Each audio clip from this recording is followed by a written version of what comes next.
Sinundan ng buong puwersa ng GMA News and Public Affairs noon ang pagbisita dito sa bansa ni Pope Francis noong January 2015.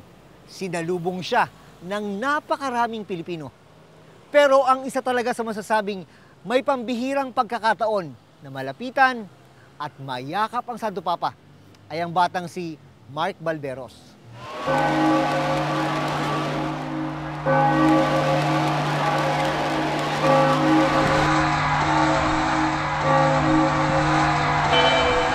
Ay, si Popo! Sigawan ng mga tao, tingnan mo.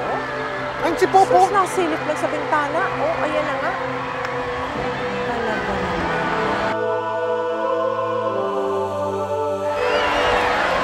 Bukas na yung pintuan. Ayan ang kanyang pagbaba. Oh, no! Uy! Ay, ang swerte ng mga kapulot. Ito na. Ito na yung mga abandonadong bata.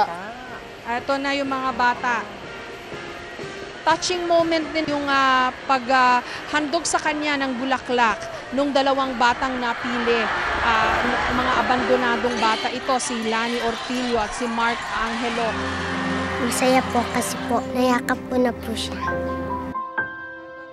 10 taong gulang pa lang si Mark noon.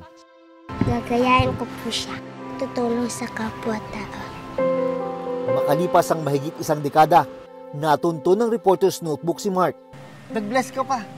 Tama ba? Bumalik po sa singsing niya. Bumalik sa singsing niya. Grabe, no?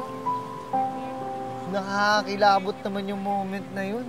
Anong pakiramdam nung mayakap mo ang Santo Papa? Kung sa na lifetime lang yun, sir, napakagaan ng loob ko nung nayakap ko siya. Na-realize ko na napakaswerte ko palang tao na na sa dami-daming bata sa orphanage, ako yung napili.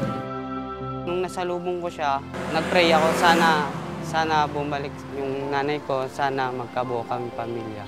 Natupad naman po siya. Nagkabuo kami, bumalik yung nanay namin sa amin. Sobrang pasasalamat ko din po sa Tuloy Foundation na naging way sila kung ba't kami nagkabuo po.